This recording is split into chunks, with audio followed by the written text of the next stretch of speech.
And there's a reason why I like that introduction. It's because it gives me an opportunity to remind you that the first large-scale digital computer in the United States was a Navy computer operated by a Navy crew during World War II. And recently I've been finding that I have to remind people of that because there's been a tendency on the part of a certain junior service to try and claim credit for those early computers, and they didn't even exist yet.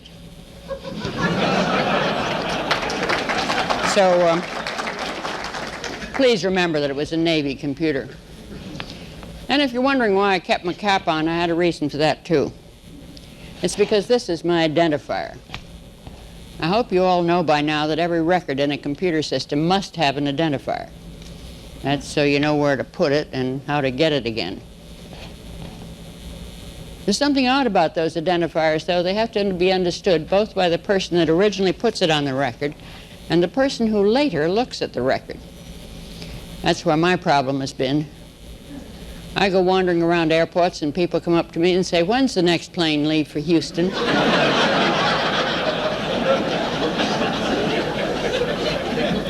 I got totally demoted one night in San Francisco. I got off an elevator, and there was a couple in the elevator with me. As I got off, I heard the woman say to her husband, "What was that?" "No, you haven't heard the worst of it." He said, "That was a security guard." So then I went up to Canada to speak at the University of Guelph, and I had to go through immigration at the Toronto airport. So I handed my passport to the immigration officer, and he looked at it and looked at me and said, "What are you?" And I said, "United States Navy." He took a second real hard look at me, and then he said, "You must be the oldest one they've got." Now, I didn't really feel that was a polite way to welcome visitors to Canada. But the only put me down I could think of was to say, "No, Admiral Rickover is 6 years older." And I don't think he even knew who Admiral Rickover was. But if you know what I am, I'll take my cap off. That only goes to show my white hair. Actually, I can remember when Riverside Drive in New York City, along the Hudson River, was a dirt road. And on Sunday afternoons, as a family, we would go out and sit on the drive and watch all the beautiful horses and carriages go by. In a whole afternoon, there might be one car. Cars were enormously expensive. They were individually built. There was no such thing as gas stations. If you went on a long trip, you got 5-gallon cans of gasoline, put them on the back deck, strapped into the car, and took your gasoline with you. If you broke down in the middle of Utah, you wired back to the manufacturer. Then he sent a man out with a part. Then he worked on the part till it fitted your car. Then along came a gentleman named Henry Ford with two concepts: standard interchangeable parts and an assembly line. And he started to build Model Ts. I think we've totally forgotten how tremendously that changed the world. You could have any color you wanted as long as it was black. They cost between $300 and $600, and people started to own cars. Naturally, once they had cars, they demanded roads. We built them. Gas stations appeared. Garages could stock the interchangeable parts. They appeared. People found they could move to suburbs and drive to work. Then, of course, they wanted to shop near home, so we had to build shopping centers. I think we've forgotten the tremendous developments that followed from the Model T Ford. Now, whether you recognize it or not, the Model Ts of the computer industry are here. We've been through the preliminaries of the industry. We're now at the beginning of what will be the largest industry in the United States. And I'm quite worried about something. When we built all those roads and the shopping centers and all the other things and provided for automobile transportation, we forgot something. We forgot transportation as a whole. We only looked at the automobiles. Because of that, today when we need them again, the roadbeds of the railroads are falling apart. They're dumping polyvinyl chloride around the countryside. If we wanted to move our tanks from the center of the country to the ports to ship them overseas, there are no flat cars left because we move all the cars on those racks on the roads now. If we wanted to move coal to replace oil, there are probably not enough hopper cars to move both the grain crop and the coal. And the truth of the matter is we've done a lousy job of managing transportation as a whole. Now, as we come to the world of the microcomputer, I think we're facing the same possibility. I'm afraid we will continue to buy pieces of hardware and then put programs on them, when what we should be doing is looking at the underlying thing, which is the total flow of information to any organization, activity, company, or what have you. We should be looking at the information flow and then selecting the computers to implement that information flow. Now, of course, if we do that, one of the first things we'll need to know is something about the value of the information we're processing. It's close to 8 years now that I've been trying to ask people how they valued their information. I've gotten the finest assortment of blank stares you ever saw in your entire life. They even questioned whether there was a difference. Naively, I thought I could find out how people were valuing their information if I could find out how priorities were assigned on the computer systems. Boy, did that go flat fast. I found out exactly how the priorities are assigned. Top priority goes to the senior squeaky wheel, not to the most valuable information. Some people even questioned that there was a difference in the value of information. I use as an example a chemical plant I know up in Michigan that's totally operated by computer. Information comes in from marketing, goes to the computer. It opens valves, pushes stuff through pipes, tells inventory what it's made. The people are paid by the computer. Nice computerized reports go up to the president's desk. Now let's suppose that two pieces of information enter that flow simultaneously from two different ports in the system. One comes from a valve out in the plant and says, if you don't open me, the plant's going to blow up. You have less than a minute in which to act, 100 lives at stake, $100 million chemical plant. At the same instant, in the other part of the system comes the fact that Joe did 2 hours of overtime. Which is the more valuable piece of information? And what are our criteria? I've mentioned 3 possible criteria. The time in which we have to act, the number of lives affected, the number of dollars affected. I think there's a 4th, the importance of that piece of information in making decisions. No work, no research has been done on the value of information. We've completely failed to look at it. And yet it's going to make a tremendous difference in how we run our computer systems of the future. Because if there are 2 things that are dead sure, I don't even have to call them predictions.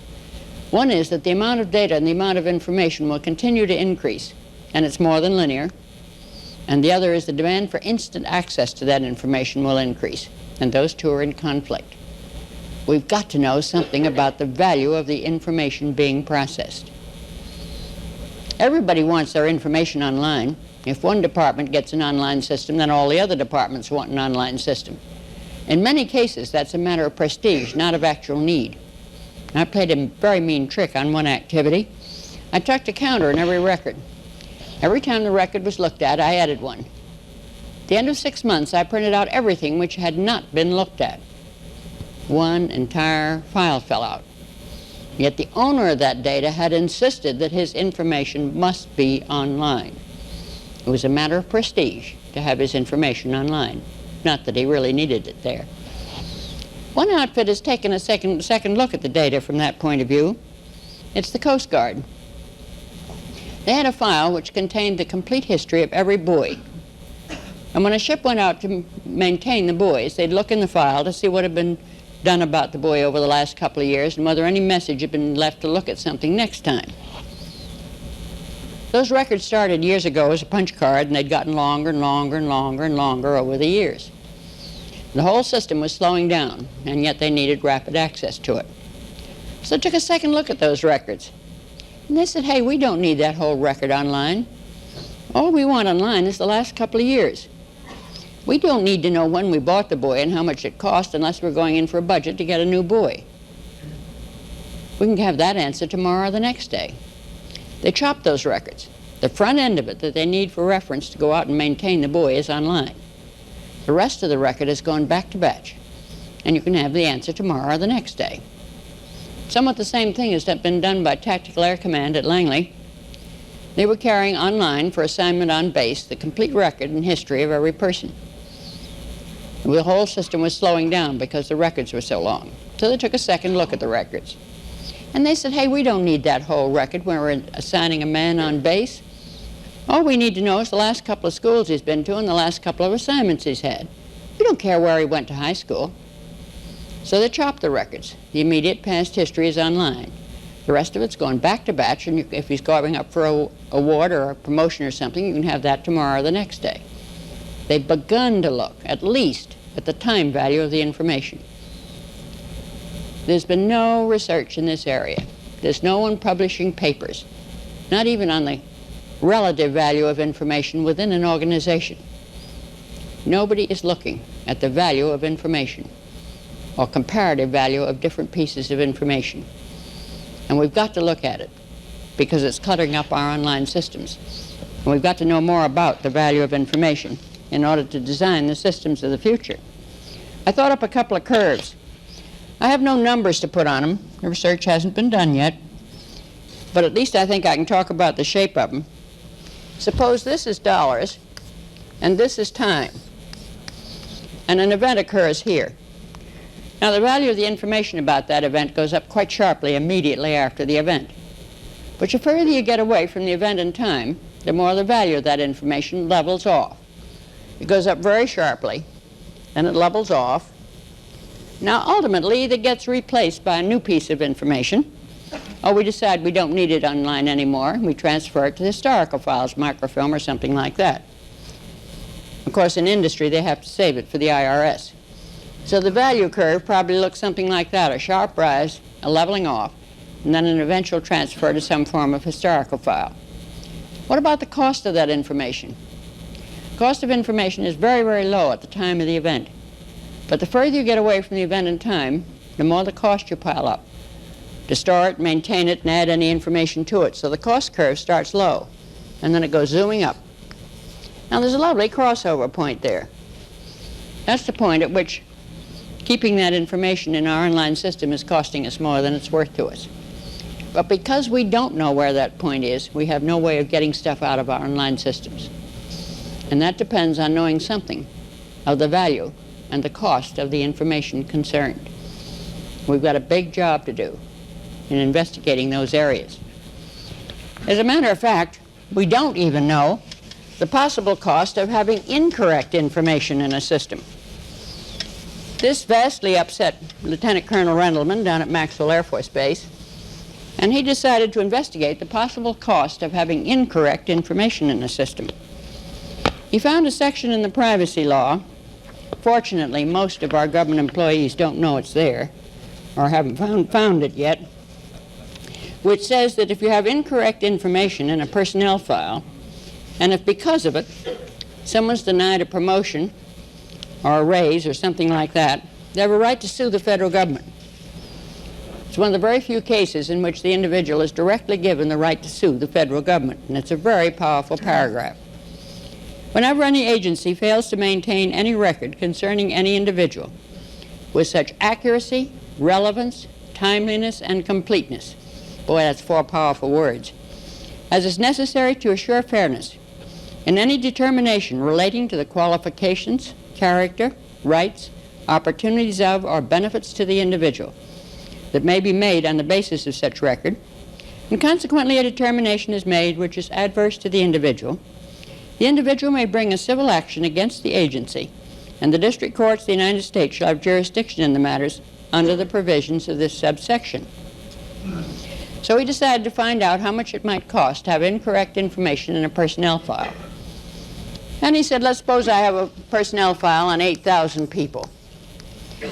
And he said further, let's suppose that I know the file is 95% correct. He selected things and looked at them and gotten a correctness percentage. Of course, I don't believe there's a personnel file in the country that's 95% correct. But he said, let's suppose it is. And that means that 5% of those records contain incorrect information. 400 of them contain incorrect information. Then he went and talked to the decision-making people and the psychologists and so on, and he says, what's going to be the effect of that incorrect information? And they said, well, it's going to stick out. It probably won't match the rest of the file. Nobody takes any chances on anybody nowadays. We think in 90% of those cases, a negative decision will be taken on the basis of the incorrect information. That would mean in 360 cases, a negative decision is taken on the basis of incorrect information. Then he said, we don't know how many of those people will sue. We have no experience with that yet. So by the laws of probability, we'll have to say it's 50-50. 180 of them sued the government. Now, of course, they're bound to win their suit because the incorrect information's in the file. So he said, let's suppose the damages are $2,000. I think he underestimated that. $100 for court costs, $650 for lawyers. Each of those cases is going to cost us $2,750. How much do we stand to lose because of incorrect information? Well, it turns out that 180 times $2,750 is darn close to $500,000. $495,000, the possible cost of information in that personnel file. Now, to make that computation, the possible cost of incorrect information, we can't make a clear estimate of how much we're willing to spend to correct the file. I now know that economically I can go up to almost $500,000,000 to get that file to a higher level of correctness, because that's what I stand to lose. We've almost never made any computation of the possible costs of incorrect information in the system. One of the things that bothers me is we've talked about data processing for 30 years. We spent all our time talking about the processing, hardware and software. We paid no attention to the data. And yet the data is our raw material. Our output is information, our product. And we should be concentrating on the data and the information. The hardware and software are, after only the tools which we do the processing, and should not occupy the primary position in our thinking. It's high time that we began to turn our attention to the data and the information that we're putting out. I don't know how I'm going to persuade people to do it, but I'll try hard. There were a lot of things that were pushing me toward worrying about all this future business. We ran the Mark computers all during World War II. I thought you might like to know that the first computer bug is still in existence. We were building Mark II the summer of 1945. It was a hot summer in Cambridge, and naturally, since it was World War II, we were working in a World War I temporary building. Air conditioning wasn't very good, no screens, and Mark II stopped. We finally located the failing relay. It was one of the big signal relays, and inside the relay, beaten to death by the relay contacts, was a moth about this big. So the operator got a pair of tweezers and very carefully fished the moth out of the relay, put it in the logbook, and put Scotch tape over it. And below it he wrote, "First actual bug found." I knew you'd be glad to know that the bug is still in the logbook under the Scotch tape. It's in the museum at the Naval Surface Weapons Center at Dahlgren, Virginia. Now, I've told that story a lot of times. It turned out some people didn't believe me, particularly the American Federation of Information Processing Societies. So they made an expedition to Dahlgren, and sure enough, they found the first bug in the logbook under the Scotch tape. So they took a picture of it, and last year in the July 1981 issue of the Annals of the History of Computers, they published a picture of the first bug. And I think it's rather nice that the Navy is keeping a few of the early artifacts, like the first bug and me and a few other things. However, it finally got to be 1946, and each one of us the war was over. Each one of us had to decide what we were going to do next. Now, up to that time, the Waves had all been reservists. In '46, the Navy offered the opportunity for the Waves to transfer to the regular Navy. So naturally, I applied for transfer to the regular Navy. And I was turned down because I was too old. The cutoff age was 38, and I was 40. And incidentally, it's just as well to be told you're too old when you're 40, because you go through the traumatic experience, and it never bothers you again after that. I really recommend it highly. However, I elected to remain in the reserves. Now, back in those days in the reserves, we had 3 jobs to do: summer training duty, weekly meetings, and take correspondence courses. We had to take correspondence courses according to our designators. I was then an ordnance officer. At present, thanks to the now defunct Bureau of Naval Personnel, it turns out I'm an aeronautical engineer, but I don't worry about that. So I took ordnance courses, and of course the Navy was using up all the old manuals at the end of the war. So I learned all about big guns and gun turrets and everything we were then phasing out of the Navy, though now it may come in handy again, till I ran out of ordnance courses. The only other courses that would credit for my designated were the War College courses. So absolutely terrified, I sent for the first War College course. And they sent me the first problem. I was to fuel a task force at sea in minimum time. And all they told me was how fast the different ships could pump oil and receive oil.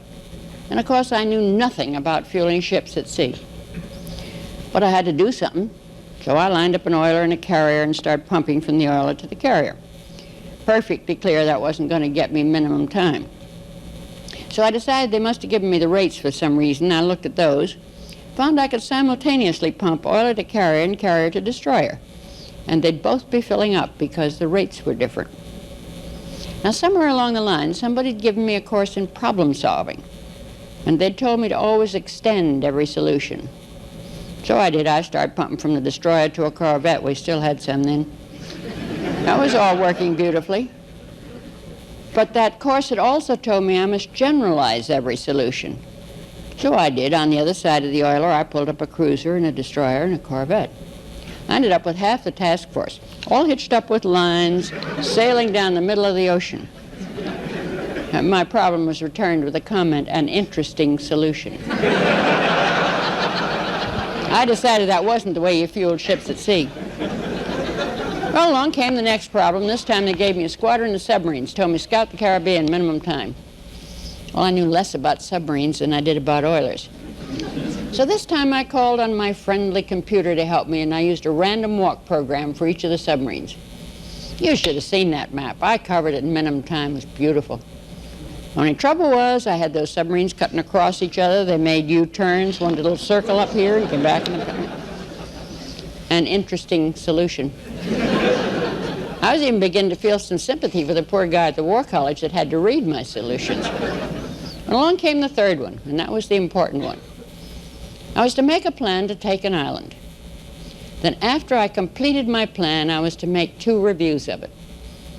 I was to review my plan in the light of all possible enemy actions, all possible future events. And then I was to review the cost of not carrying out the plan. 2 reviews which are critical to any plan whatsoever, yet I keep finding them left off of our plans for computers. We have a very bad tendency to base our plans for computers on the equipment we have in-house and the things we're doing now, and totally fail to review them in the light of the equipment that will be available and the things that we will be doing. I think the saddest phrase I ever hear in a computer installation is that horrible one, "But we've always done it that way." That's a forbidden phrase in my office to emphasize the fact I keep a clock which operates entirely counterclockwise. Now, the first day people meet it, they can't tell time. By the second day, they discover what used to be 10 hours, now 10 after, they can tell time again. Normally, it's not till the third day that they recognize that there was never any reason why clocks should run clockwise. They could just as well have run counterclockwise. There's no reason for the hands to go by the digits. I have another clock that has a pointer and the digits go around on a drum. It tells perfectly good time. Of course, by now I have a digital clock, and my helpful crew gave me an hourglass. But they sit there day in and day out and say, never, never, never in this office say, "But we've always done it that way." Now, when it comes to carousels at airports, I can see a good reason why they run this way. That's because most people are right-handed, and that's the way you grab your bag. I still haven't found out why helicopter rotors go the way they do, but I find it rather interesting that we've always done it this way seems to be so much embedded in things. And it's the most dangerous phrase you can use in a computer installation. So hopefully, I'll give each one of you a very small gift. I will promise you something.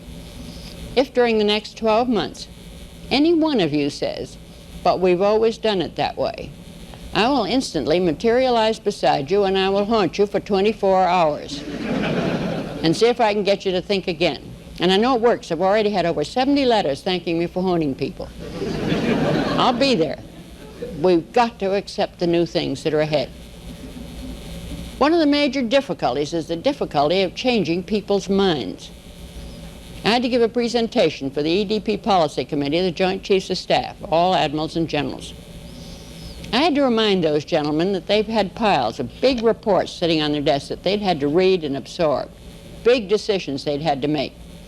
And they had not had time to keep up with the technology that was changing overnight. And therefore, they were going to have to learn to listen to their juniors. I'm telling all the youngsters, officer and enlisted, and civilian, never, never, never take the first no.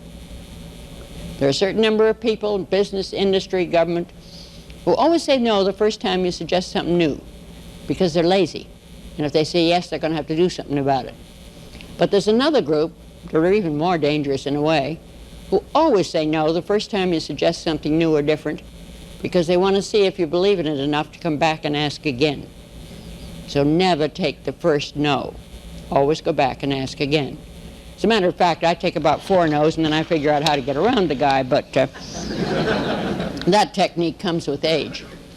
I ran into one of these guys during World War II in Buard. After about 2 or 3 suggestions, I noticed he always said no to things the first time. So the next time I wanted to suggest something, I said, let's pretend this is the second time I'm presenting this. I said, you always say no the first time. And he looked at me with the funniest expression.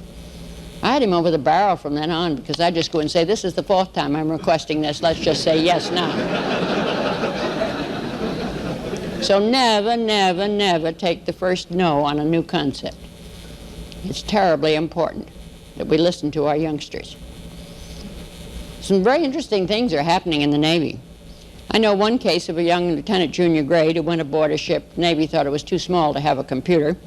He took his own computer aboard. He was an admin. Pretty soon he had all the ship's records in his computer. He was getting all the reports out on time, beautiful, accurate. Everything was just marvelous.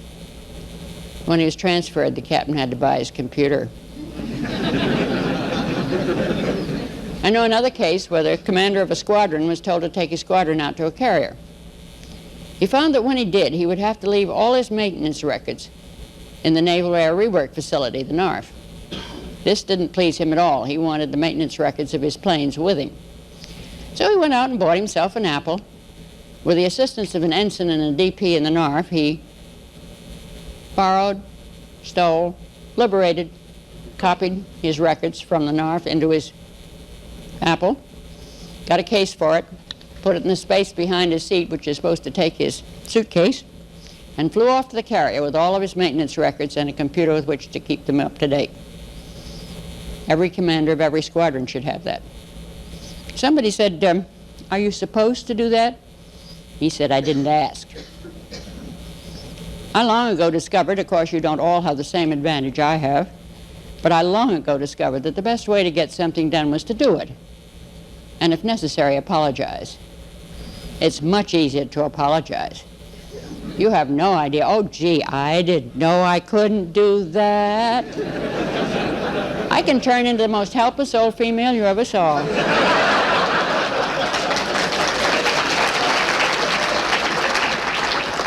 We've got to listen to our youngsters. We've got to do the new things. And it isn't too hard to apologize, believe me. We got another case, a young electronic technician, first class, out in the Pacific Fleet, built a computer. The PR man of his ship thought this was terrific. So he took a picture of the sailor and his computer and put it in the Navy Times. Admiral Cullen saw it. So he wrote a letter to the sailor and congratulated him. And he sent it direct through the mail instead of sending it through channels. So the sailor decided that if the admiral could write him direct, he could write the admiral direct. And he did. And he thanked the admiral for his letter. He pointed out he didn't know admirals read Navy Times, but he was glad they did. He then went on for 10 pages, both sides, single-spaced, and told the admiral exactly what was wrong with the computers in the Pacific Fleet and what ought to be done about it. It was probably the best survey we'd ever seen. Sir Admiral reached out his hand and said, ET-1 Slater, Pacific Fleet to Norfolk. He gave him 3 more ETs and some DPs, that's our programmers, and some money, told him to build the computer. In 4 months' time, out of off-the-shelf components, they built it. 3 small boxes, database management system and everything, just beautiful. They set them up as the Micro Evaluation Group. It's under the Naval Regional Data Center, Norfolk. They've run every micro in the country and run most of the software. They know exactly what's available and what you can do with it. Anybody in the Navy thinking of getting microcomputers can consult with them, and they'll give them real good, solid help, writing the RFP or acquiring the computer that they need for that job. 3.5, 4 months ago, I've forgotten just when, they put on a seminar on microcomputers. They didn't think they'd really get very many people. They hoped for 100 people. They had to cut it off when they got 300. They got a hall in one of the local Norfolk buildings. They had booths. They leaned on all the micro manufacturers, each to bring in their micro. And they had every one of those micros, I think there were 27 or something like that of them, every one of those micros running an actual Navy problem. So when the Navy came in, they could see the micros doing their kind of problem. They've got some marvelous speakers. Probably one of the most successful seminars on micros I've ever seen, all put on by those young enlisted men. In fact, Slater, who's now chief, has recently written an excellent paper, Everything You Ever Wanted to Know About Microcomputers But Didn't Know Who to Ask. It's top-notch. You can get a copy from Nardac, Norfolk. Excellent job. All the questions you should ask when acquiring a micro and why the different answers apply to different things. It's top-notch for an individual who wants to get a microcomputer or for a small installation, like our small naval bases and so on that want to get a microcomputer. It's a beautiful job. Contributed a tremendous amount to the Navy. We've got to learn to listen to those young men. They're bright as they can be, and they really know that equipment. And it's true of our young officers and our young enlisted men. We've got to learn to listen to them, because the uppermost people have been much too busy managing things to keep up with the technical developments. There was something else that was driving me toward the future and worrying about the future. When I met Mark I back in 1944, Mark I was 51 feet long, 8 feet high, 8 feet deep. She was in a magnificent glass case designed by Norman Belgettis. And what's more, she had 72 whole words of storage. Each word consisted of 23 decimal digits and an algebraic sign. And, in addition, she could do 3 additions every single second. 3 times every second she could get 2 quantities from memory, add them together, and put the answer back. That sounds pitiful to you today, but if you go back and look at the newspapers and magazines of that period, you'll find that Mark I was the most remarkable tool that man had ever built, because she was the first tool that assisted the power of his brain instead of the strength of his arm, the very first one. She did an addition in 333 milliseconds, 3 additions per second, 333 thousandths of a second. We didn't stop there. There were a lot more computers built during the rest of the war, most of them under contract to the Department of Defense at various universities. Not till 1951 did we have the first commercial electronic computer, and that was old UNIVAC 1. And a year ago at the National Computer Conference, they celebrated their 30th birthday. She even got a birthday cake. And UNIVAC 1 could do an addition in 282 microseconds. 282 millionths of a second, and we were going 1,000 times faster. We didn't stop there. By 1964, out came the first of the CDC 6400s, and it did an addition in 300 nanoseconds, 300 billionths of a second. And we were again going 1,000 times faster. Now, if you're nut about the future, as I am, naturally you have to try and write the next line, see what it looks like. 19 question mark. Will we need an XYZ system that adds in 300 picoseconds, 300 trillionths of a second for a complete addition, storage to adder, add them together and put the answer back? Another 1,000 times faster? The answer is we need it right now. There are a couple of problems for which we need it very badly. The population of the world is increasing. That means we have to increase food supplies. The biggest assist we could give to increasing food supplies would be better long-term weather forecasts. You may remember a couple of years back they planted corn out in Iowa. Before it was fully rooted, heavy rains came, washed it all out. They had to wait for a second shipment of seed and fertilizer and plant again. It was too late. The early frost got it. If they'd known the rains were coming, they could have delayed the first planting and would have had that crop. Yet we do not today have a computer which will run a full-scale model of the big heat engine which consists of the atmosphere and the oceans. We haven't even tested all of our models. Now that didn't matter till a few years ago. We didn't have the data to feed into those models. The Navy was dropping radio-equipped buoys in the rivers of the oceans to get more information. We were putting sensors on commercial airliners, recorded on tape and took them off when they landed. But now we have the satellite photographs. Those satellite photographs, the Landsat photographs, are so darn good that when they're fully enhanced by computer, we can actually tell how high the waves are out in the middle of the Pacific. We can tell what the temperature of the ocean is 20 feet below the surface. Of course, there's a catch. To fully enhance a satellite photograph takes 10 to the 15th power arithmetic operations. That's close to 3 days on our best computers, and the weather's already happened. Yet we desperately need that information. There's another area in which we're going to need computers. The news magazines, it's one of the, every so often they turn it up. I think the Corps of Engineers worries about it, but nobody seems to really point at it very hard. That's the question of management of water. My sister lives in northern New Jersey. A year ago spring, they were limited to 50 gallons of water apiece a day. And they came around and looked at the water meters, and if anybody used more than that, they fined them. Down in Norfolk, they began to run short of water. Now, city of Norfolk draws its water from wells. So they decided they'd better drill a couple more wells. And they got awful cute about it. They drilled them in the corner of the naval base and thought they'd get away with it. But they were in Suffolk County. So now Suffolk County is suing Norfolk County for stealing their groundwater. Nobody's getting the water, of course. Down in Florida, they drew so much water, they opened huge sinkholes and dumped houses and cars into them. Out in Colorado, the eastern half of the state's dry, the western half has water.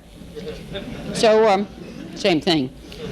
So, the easterns think it'd be a ducky idea to poke a tunnel through the Rockies and get water from the western half. No way are the westerners going to give their water to the nasty old easterners. In fact, Colorado, Nevada, California, all those states out there are in the courts fighting over who can draw how much groundwater from where and how much water from which river. Water supplies are going to be one of our major problems of the future. We may even import water from Canada instead of oil. Can you imagine what kind of computer power it's going to take to manage water so that every individual in the United States gets his fair share of pure water? It's going to be one of the biggest jobs we ever tackled. At the other end of the scale, we need the itty-bitty computers. I'm awfully fond of a small town in New Hampshire. They used to have sort of a septic system and a great big open burning dump. Along came EPA and said, you can't do those awful things anymore. We'll give you a large sum of money. You will put in a tertiary treatment plant for the sewage and an incinerator in place of the dump. So they did. They even had a parade with a band and everything when they dedicated the incinerator. They love parades in New England. Then they found they had another problem. Because they took the EPA money, the nice little old lady who keeps the town records, which used to be two lists, one a list of the taxpayers, she checked them off, paid taxes, the other was a list of voters, she checked them off at town meeting.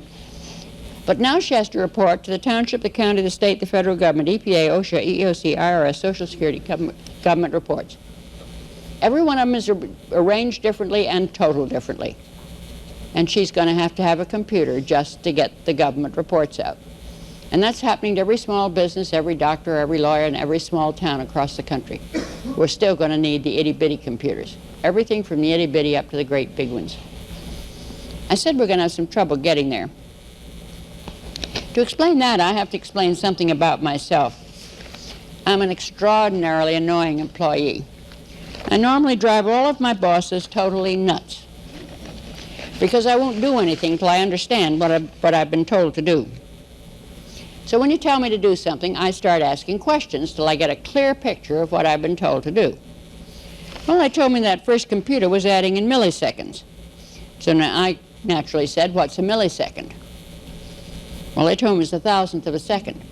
And I had a problem immediately. I could see a second go by on the clock, but darned if I could see 1,000th of it. So I said, please show me a millisecond. And nobody would show me a millisecond. Time went on with me still fussing till somebody stuck a finger on one of my programs and said, hey, you wasted 5 microseconds. And I said, so what? What's a microsecond? Well, they told me it was 1,000,000th of a second. And again, I had a problem. In the first place, I didn't know what a million of anything was. The biggest check I'd ever seen was less than $1,000. I didn't know what a million was, and if I didn't know what a million was, I didn't know what a millionth was, and I fussed and fumed. I wanted to know what a microsecond was. I got nowhere.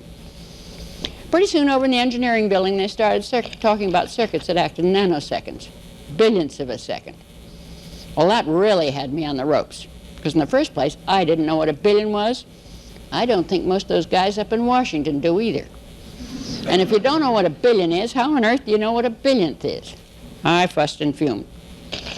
Finally, one morning, in total desperation, I called over to the engineering building, and I said, please cut off a nanosecond and send it over to me. And I've brought you some today. Now, what I wanted when I asked for a nanosecond was, I wanted a piece of wire which would represent the maximum distance that electricity could travel in a billionth of a second. Because it wouldn't really be through wire. It would be out in space at the velocity of light. So if you start the velocity of light and use your friendly computer, you discover that a nanosecond is 11.8 inches long. The maximum limiting distance that electricity can travel in a billionth of a second. Well, I was real happy with my nanosecond. I looked at it from all angles. I thought about it. I looked at wall switches and counted the distance. Some of those lights went on. Gee, these may have taken a couple thousand nanoseconds. Finally, at the end of about a week, I called back and said, look, I need something to compare this to. Could I please have a microsecond? I've only got 1 microsecond, so I can't give each one. There's a microsecond. 984 feet. I sometimes think we ought to hang one over every programmer's desk so they'll know exactly what they're throwing away when they throw away a microsecond. I hope you'll all get some of these nanoseconds. I've got lots of them with me.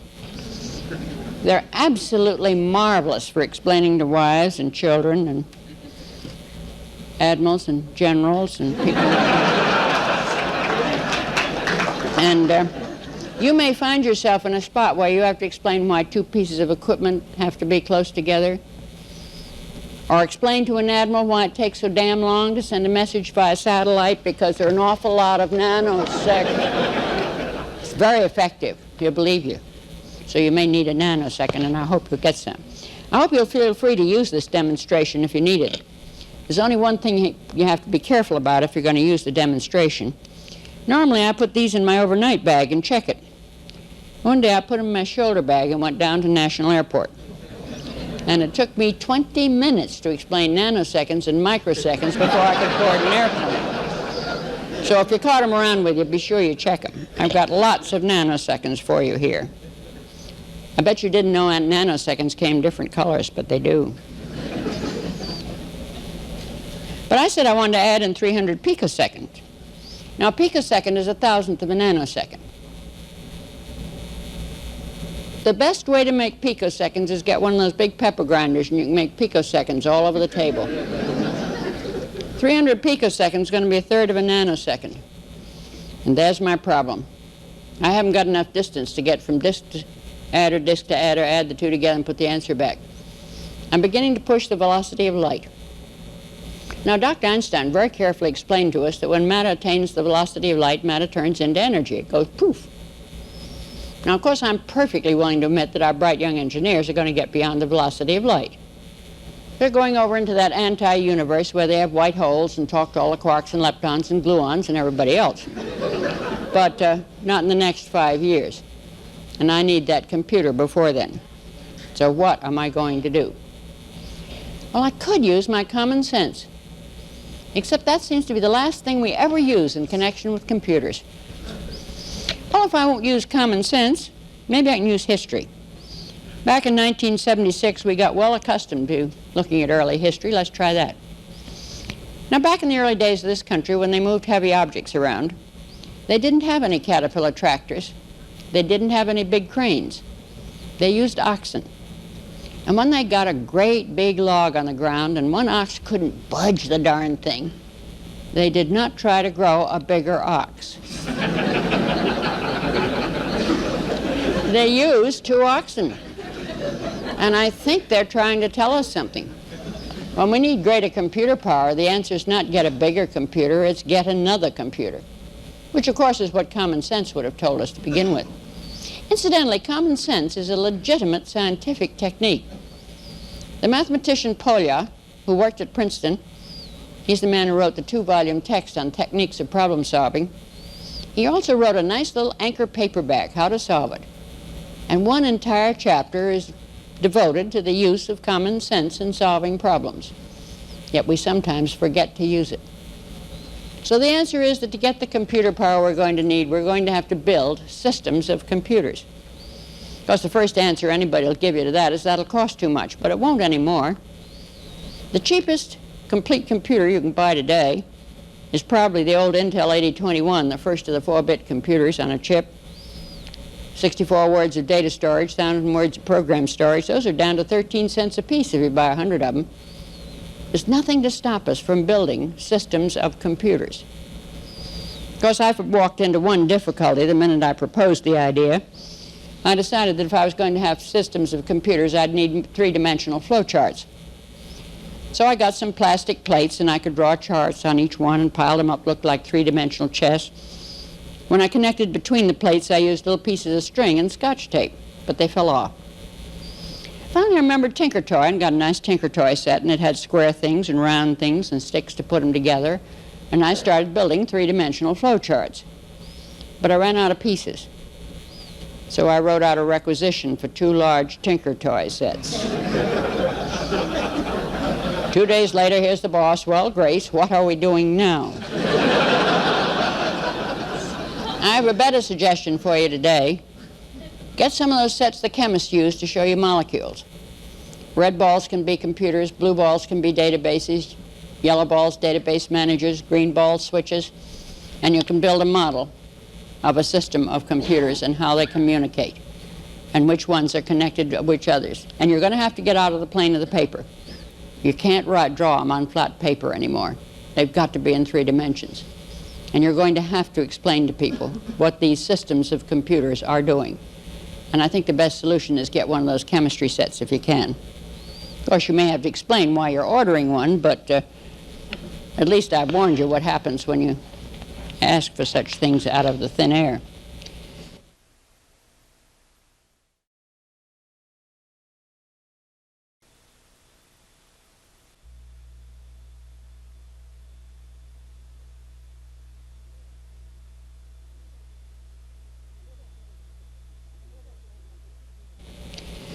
So we'll build systems of computers. Truth of the matter is, it's already happening. I have one chip here. The chip is made by Hughes. The system's being built by Goodyear Aerospace for NASA. This particular chip has 8 processors on it. They're lined up 4 and 4. You may want to look at it afterwards. I'll have it here. There are 8 processors on that chip. The system consists of 128 by 128 processors, 16,384 processors all in one system. They call it the multiple parallel processor. Now, of course, you might think that's going to fill a room like Mark I did. Not at all. All the processors are in one cabinet. Second cabinet holds all the input, output, and controls. Third cabinet is a PDP 1134. Because obviously you have to have a computer if you're going to manage 16,000 computers. Each pixel from a Landsat photograph will go to one processor. Pixel includes position, color, intensity, everything else that you know about that pixel, and can communicate with the surrounding pixels. It's to be used to hunt for oil and minerals and stuff like that there. The other chip I have here is the first I've managed to get my hands on of the very large-scale integration. I have no doubt that there are more of them in some of our classified things in weapon systems, but this one's out in the open. 3 of these chips form the micro mainframe. 3 chips to form a mainframe computer. When you look at it, you'll find that the microprocessor is just one of the processors on this. It has built-in multi-programming, all the other fancy things. The micro mainframe. We're beginning to be able to build systems of computers. And the sooner we start doing it, the better we can respond to the need for rapid response and rapid development of things. Now, we're not going to get there overnight. We can't suddenly throw out all of our big dinosaurs and replace them with systems of computers. It'll have to be a step-by-step procedure. I'd like to show you something about how we can get at this sort of concept. This is my horrible example. It's a DOD system, not Army, Navy, Air Force, Marines, or Coast Guard, DOD. That's different. They went out and bought themselves a 256K computer.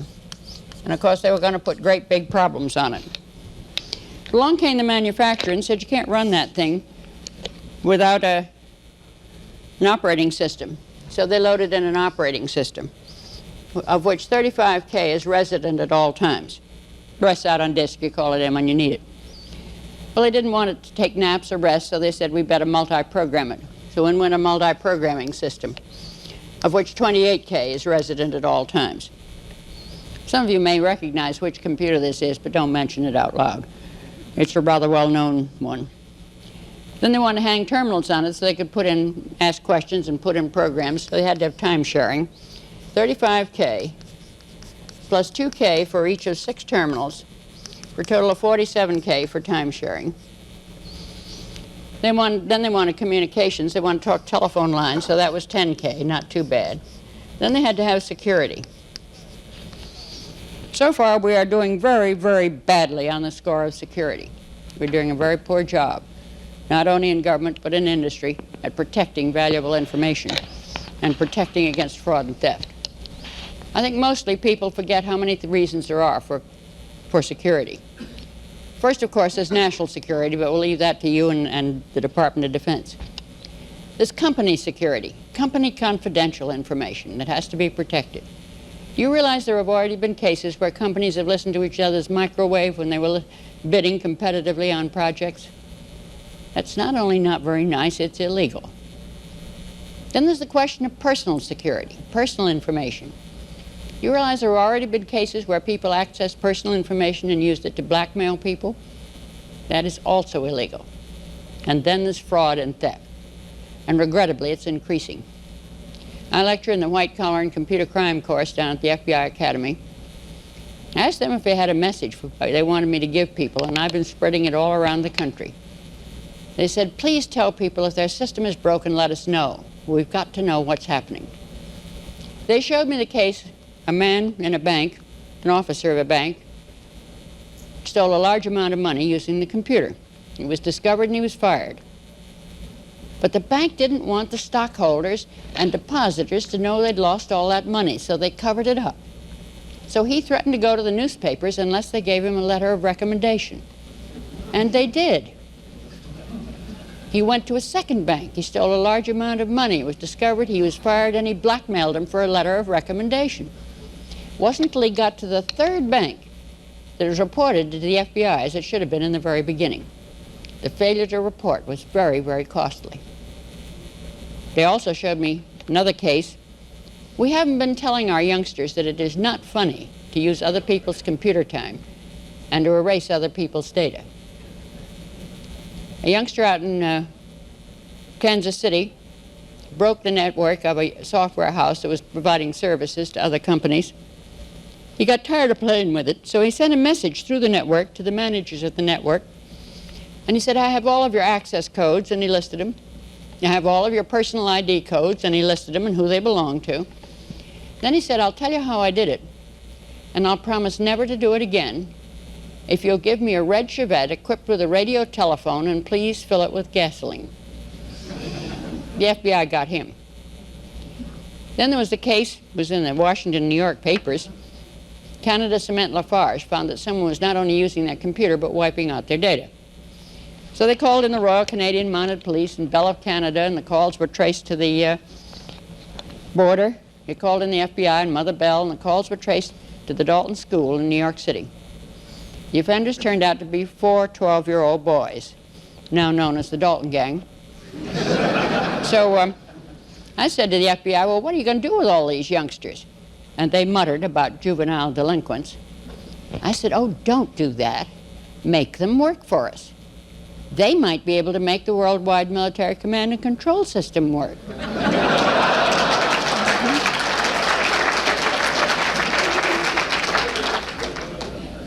Certainly throughout industry, I have found major difficulties in security. I was tickled to pieces with a New England insurance company out in Portland, Maine. They looked at their data, and they said, hey, we've got 2 databases here, not one big one. All of this information deals with our policyholders. This information deals with how we run our company. We need 2 database machines, which have different classifications, so to speak. People are beginning to look at the data and how you're going to protect it. But so far, well, this system has been broken about every 2 weeks or so, so the security is still growing, 17K for security. Then we're all lemmings in this business. If anybody has something, we all have to have it, so of course they had to have a database management system. In went a database management system, 23K. For a total of 160K of overhead, pure overhead. That minor earthquake they had up in New England did not come from the Laurentian Fault.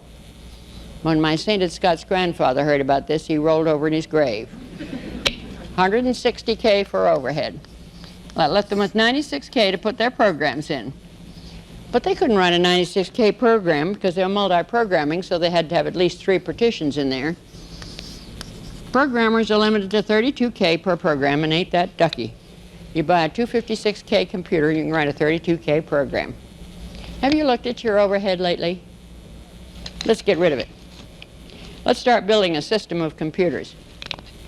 Let's put in one microcomputer and have it handle all internal consoles and security, another one and have it handle all external consoles and security. Now I've begun to protect my system. This is my operating system. If I can access your operating system, I'll break your system. If you want to know how to do it, I'll tell you too afterwards. Now I put micros out front.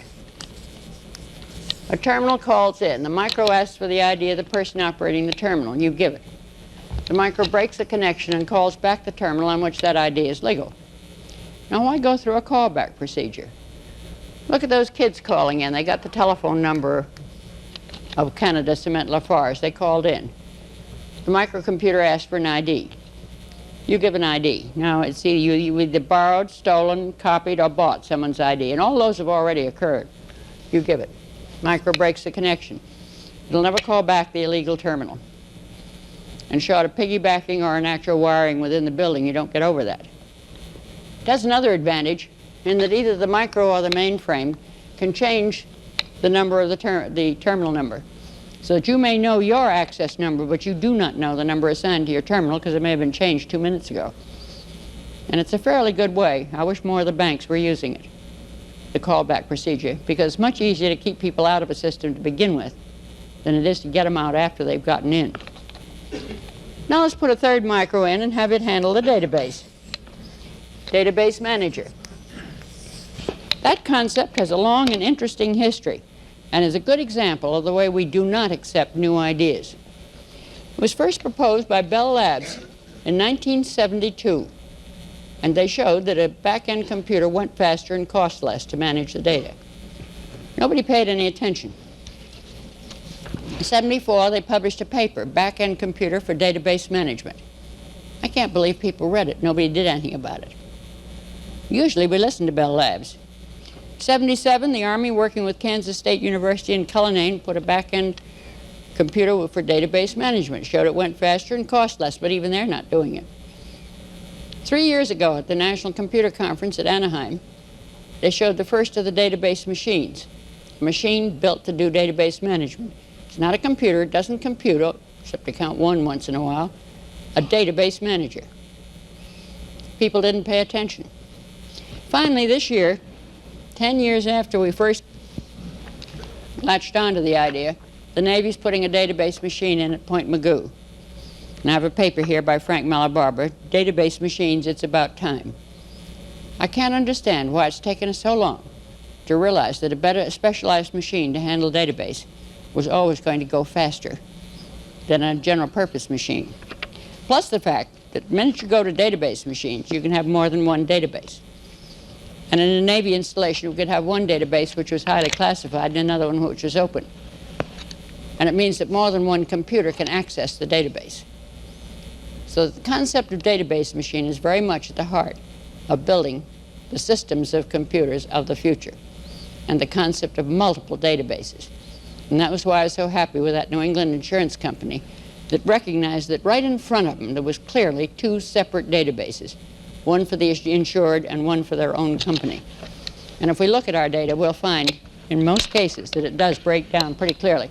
After all, there was never any reason why we put inventory and payroll on the same computer. The only reason we did was because we only had one computer. Now we've got to overcome that concept and realize those can be on separate computers. And of course, the minute we get to systems of computers, we don't go down anymore, which is another important point.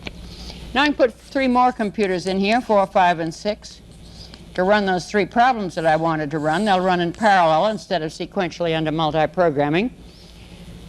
And today they can be 64K micro instead of 32K. Next week, of course, they'll be 256K or something. I can put another micro in so they can all talk to each other. It'll cost me less than 1/3 what the big system did.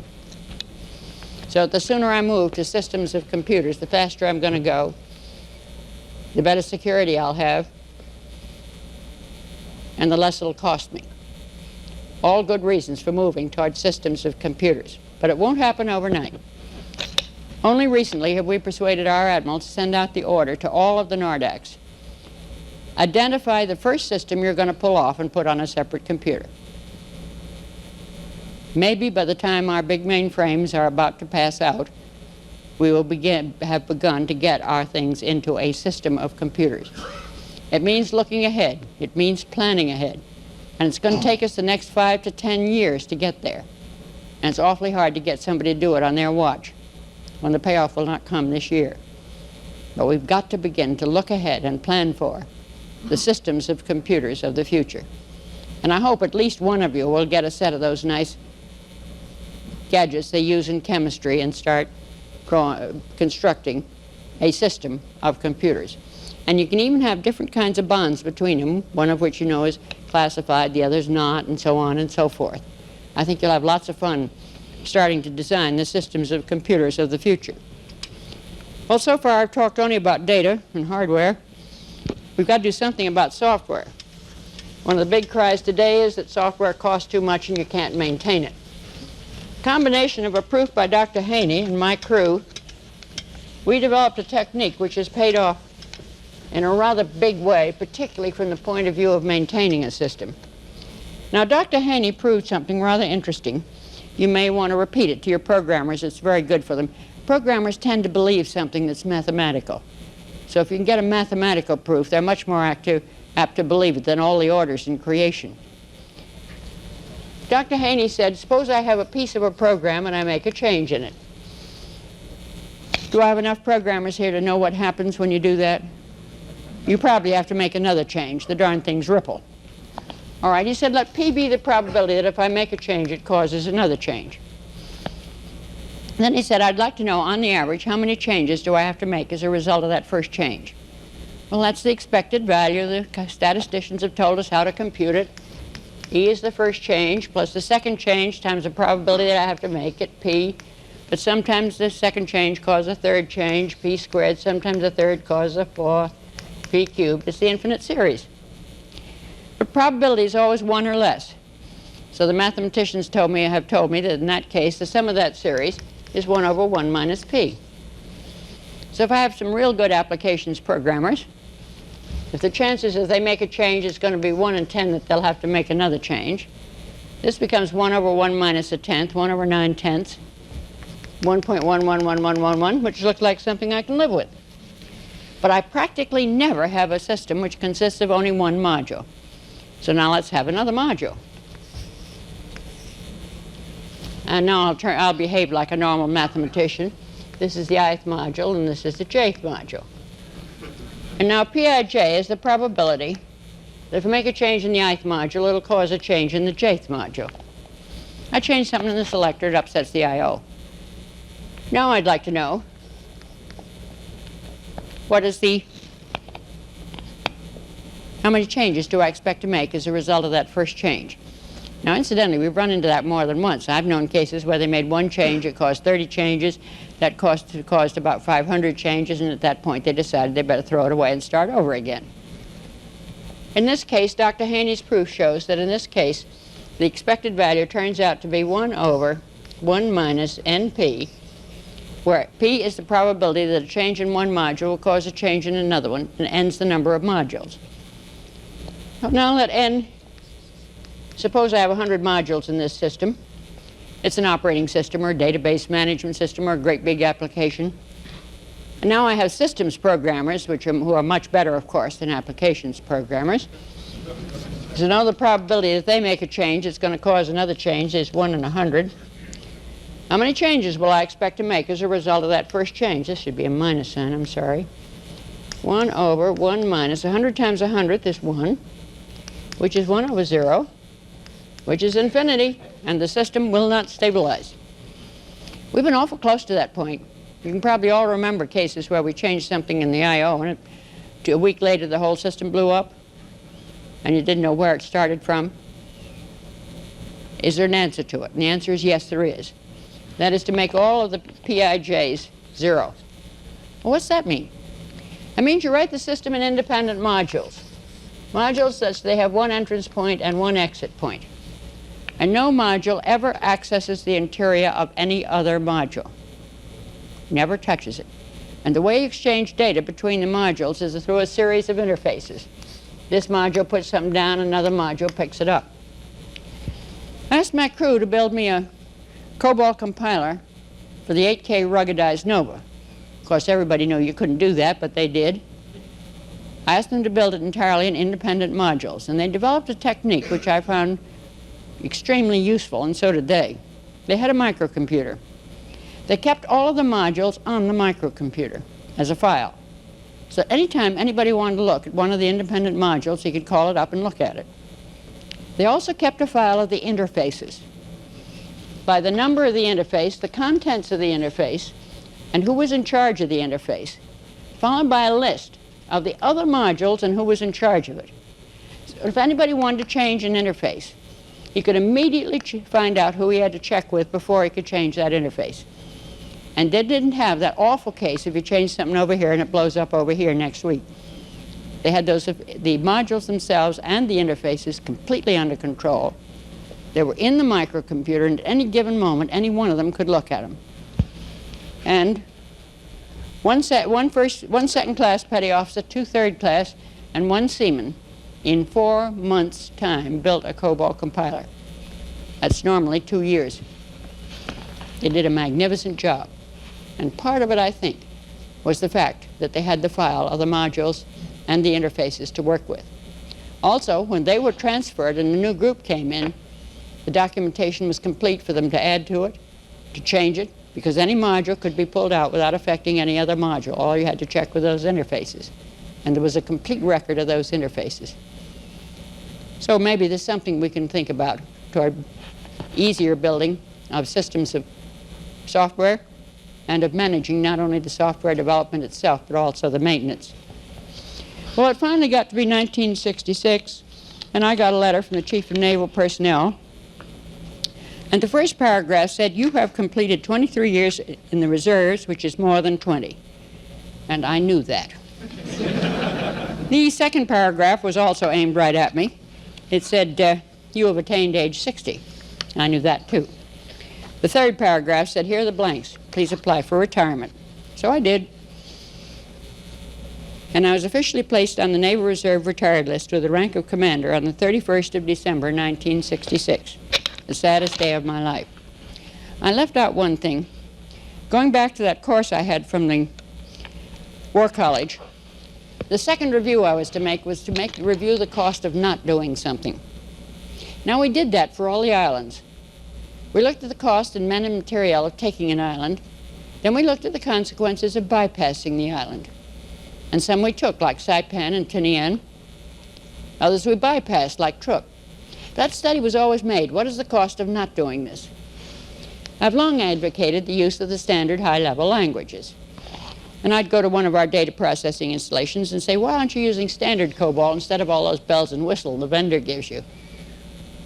Oh, we get a few extra bits and bytes or something like that, or microseconds. I said, have you looked at the cost when you go to the next computer? Cost of conversion? Well, we'll think about that later. I finally decided that I had to find somebody that would really scare people. So I looked around Washington to see which agency really did scare people. And I decided it was the General Accounting Office. That's because they come and look at everything you're doing and then go tell Congress about it. So I went over to GAO and said, do you realize how much it's costing us not to use the standard high-level languages? And they said no. They made a year-long study. The answer they came up with was rather interesting. They said that between that time and 1985, about 8,500 of the general management computers in the total federal inventory would be replaced. And furthermore, that the cost of conversion was running $450 million a year. $450 million a year down the drain simply because we had failed to implement the standards. Money we could have had for all the things we wanted to do, and far outweighed anything we saved by using the special bells and whistles that any vendor gave us. That was a case where most people totally failed to look at the cost of not doing something. They'd tell me that, oh, well, they couldn't possibly enforce the standards this year. They'd have to get new forms. They'd have to beat all the programmers over the head. They'd do the standards bit next year. And they wouldn't look at the cost of not using the standards. So that review goes right up along with the all possible enemy actions, the cost of not carrying out the action. Well, finally they retired me on 31 December 66. Thanks to our highly automated pension system, I got my first pension check on the 1st of April. 2 weeks later, I got a call from the Pentagon, come down to Washington, we want to talk to you. So I came a-running, as I always do when the Navy sends for me. I had to wait in Mr. Ream's outer office. There were 2 captains there. Naturally, since I was only a commander, I spoke to them very pleasantly and respectfully. However, inadvertently, I managed to tell those 2 men, my, aren't the captains young nowadays? One of them turned out to be my new commanding officer, so I started on the right foot. Mr. Ream took one look at me and said, the Navy payroll's been written 823 times, this has got to stop. So naturally I said, yes, sir. It ended up he asked me to return to active duty with a job of standardizing the high-level languages and getting the whole Navy to use them. I noticed how the first half of that job was finite, the second was infinite. But I'd be very glad to make a start on it. And so I reported on the 1st of August, 1967, on 6 months temporary active duty. And so far, it is the longest 6 months I've ever spent in my entire life. As for Navy personnel, they gave me 2 Navy men, DP3s, a civilian and a secretary, an office in the 5th deck of the Pentagon, that's the attic, slant roof, escalators go to the 4th deck, and you hike to the 5th. They gave us each a desk and a chair and a pad and a pencil. Standardize the high-level languages, start with COBOL. No cards, no tapes, no computer, and no budget. Well, since I was initiating a new Navy activity, the first thing I did was go out and buy a coffee urn. The second thing I did was teach my new crew the things the Chief had taught me during World War II. And I'd like to assure you that our new Navy men and women are just as good as any World War II man ever was. It only took them 2 weeks to completely furnish the office. The only day we nearly got in trouble, they turned up with a coffee table like they have down in the secretary's office. The captain took one look at it and said, "Where'd you get that?" But I remembered what to do. I just stood perfectly straight and said, "Captain, it wasn't bolted down." So that became one of our mottos: if it isn't bolted down, bring it home. In fact, we did so well that the junior officers at NAVCOSAC eventually gave us our own flag. It's a beautiful nylon boat flag with grommets and everything on a pole beside my desk. And it's a skull and crossbones. And to the best of my knowledge, we were the only office ever in the entire Pentagon to openly fly the Jolly Roger and operate under its aegis. Of course, I also taught my crew that when we go out to get something, always liberate from the Air Force first, because they have everything and don't know how much they got.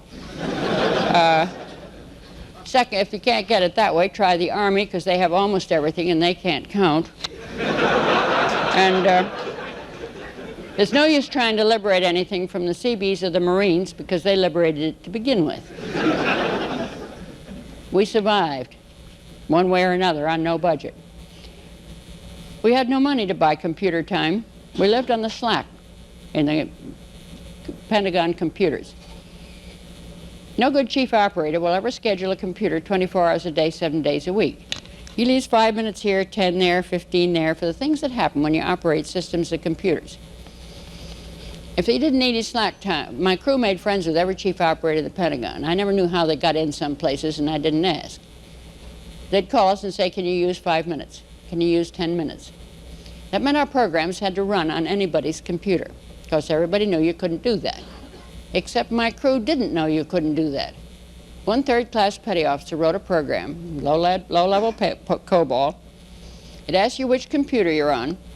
You can say anything from Apple to Amdahl, 370, 3500, whatever you got your hands on. And as it enters the remainder of the program, it enters the control cards and special names, and you run that computer. And you can write programs that'll run on anybody's computer. And the entire sets of test routines for both COBOL and Fortran compilers have been run on everybody's computers. There's no excuse for not writing programs that are portable. Well, that solved our problem of computer time. And we began to develop the test routines, first for COBOL, later for Fortran. 2.5 years later, I was invited to give a presentation for the Secretary of the Navy. It was going to be Secretary of the Navy, Assistant Secretary, Chief of Naval Operations, Chief of Naval Materiel, all the Vice Admirals. Oh, they rehearsed me for 2 weeks ahead of time. I went through one dry run after another till I was letter perfect. We finally got to the great morning, and I was walking down the corridor beside the executive corridor beside the captain. He looks down at me and says, first time a woman ever gave a presentation in that room.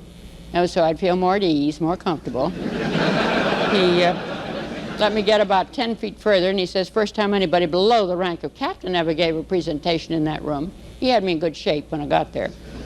So the first thing I did was break from the speech and tell the secretary it was just as well we hadn't had a budget. Because if we had had one, I'd still be filling out the papers to get our first hour of computer time. But I managed to get through to the end, and he was a charming gentleman. He thanked me, he congratulated me, and then he said, is there anything we can do to help you? Now, I hadn't been briefed on how to respond to that question, so naturally I waded right in and said, yes, I wanted 2 more DPs, 2 more programmers, and $20,000 to survey the users of COBOL to find out what they needed next. He said he'd see what he could do about it, and that whole room collapsed in one roar of laughter. Boy, did I get out the door. I looked at the captain and said, well, what did I do this time? He said, don't you realize nobody ever asked for less than $20 million in that room before? So we got 2 more DPs and $20,000, only to run into a major problem with our DPs in the Pentagon. We found there was a large number of civilians and even some officers who were not about to listen to a young man or woman who wore a sailor suit. It got so bad that the captain finally said, we will have to take them out of uniform. I don't think I ever regretted anything more than the day I had to tell those youngsters, take off your uniforms so that people will listen to you. I tried to make up for it. I personally paid for having cards printed for each one of them with a Navy seal on it, and I made them all managers. Mr. George N. Baird, Manager, Test and Evaluation. Boy, that had a marvelous effect on the civilians. They're very respectful of managers. It even had a good effect on some of the officers, particularly Army. I find we have a very bad habit of underestimating our young people. I think we totally fail to recognize how much more they know than we knew at the same age. I can make the comparison. They've had radio and television all their lives long for both information and misinformation. I didn't have a radio set till I was a senior in high school. I built a crystal set.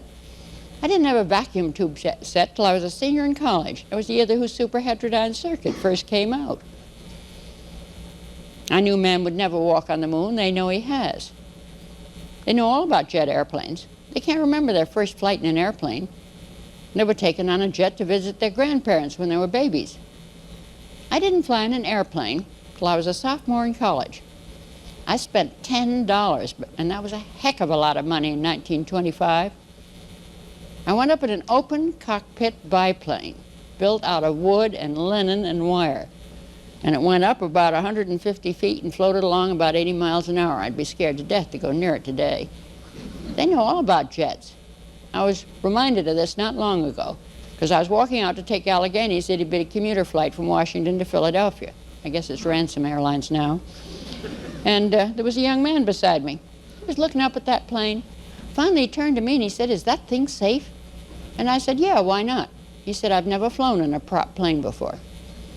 We have a whole generation that's never flown in prop planes. We've totally forgotten how much more they know than we knew at the same age. On the other hand, they're no more mature than we were at the same age. And they're looking for something which they cannot always put in words. And I've seen it across the country as I've talked at schools and colleges and to our young people. What they're looking for is positive leadership. I mean leadership in the old Navy sense.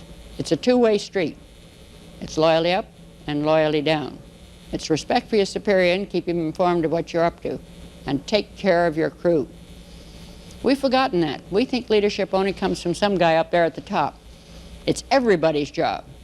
It's everybody's job to take care of their crew. For example, I decided that the youngsters coming through my group, that every one of them should be able to get on his feet and give a report and not once say, "You know."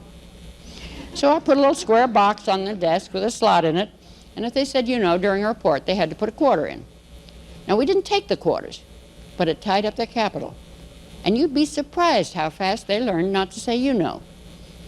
I also decided that every one of them must be able to write a report and correct English statements and spell all the words correctly.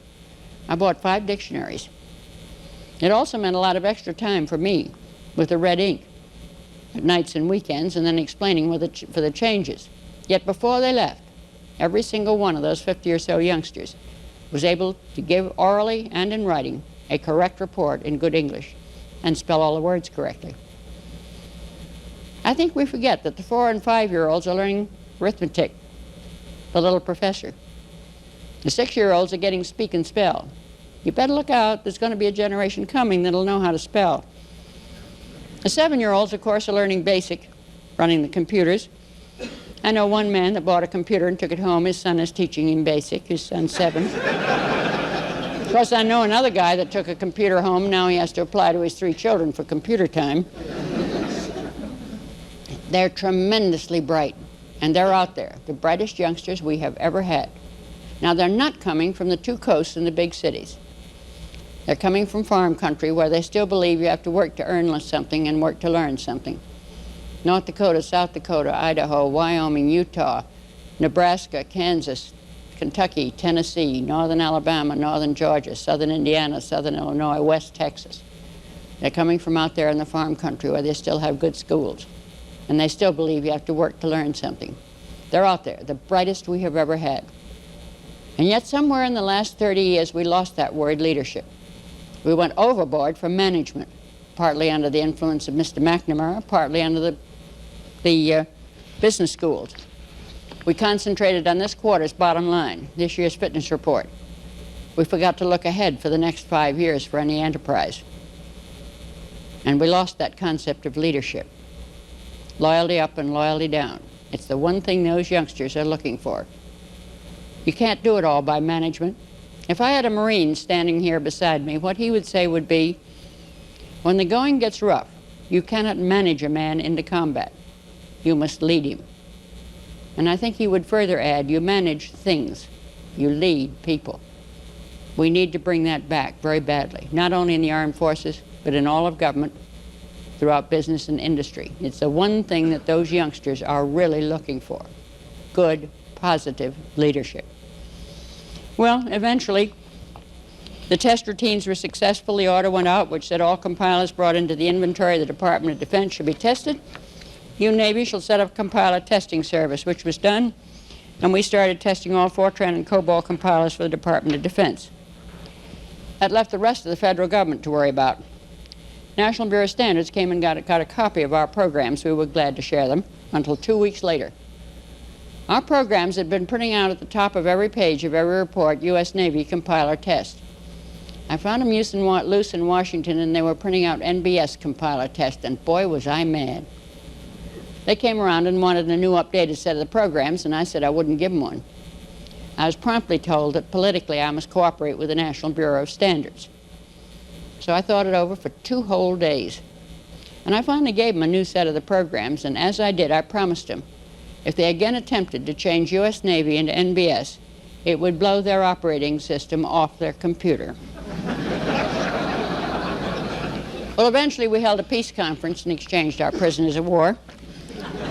And the National Bureau of Standards delegated to the Navy the job of testing all COBOL and Fortran compilers for the entire federal government. That continued till about 2.5 years ago. At that time, the Appropriations Committee of the House of Representatives made a horrifying discovery.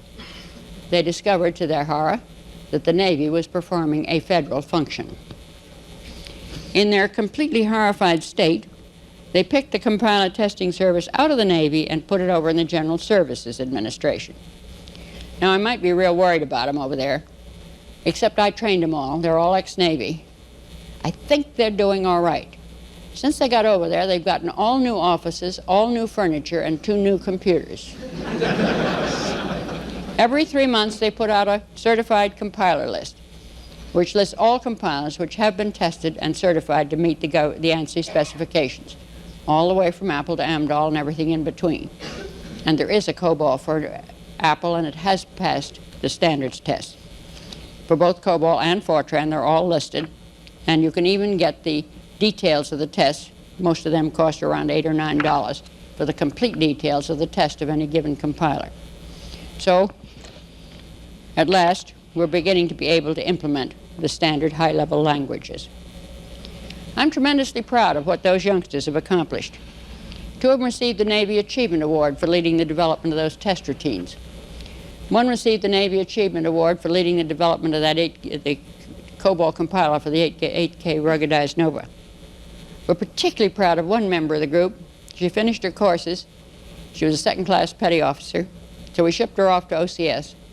She's now in a cruise missile installation in Germany, a lieutenant, and she has just been selected to attend the Naval Postgraduate School.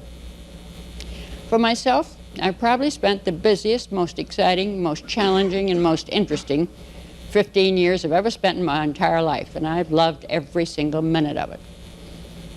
I've also received most of the honors that are given to anyone in the computer industry. Each time I've received one, I've thanked them, and then I've told them something I'd like to repeat to you.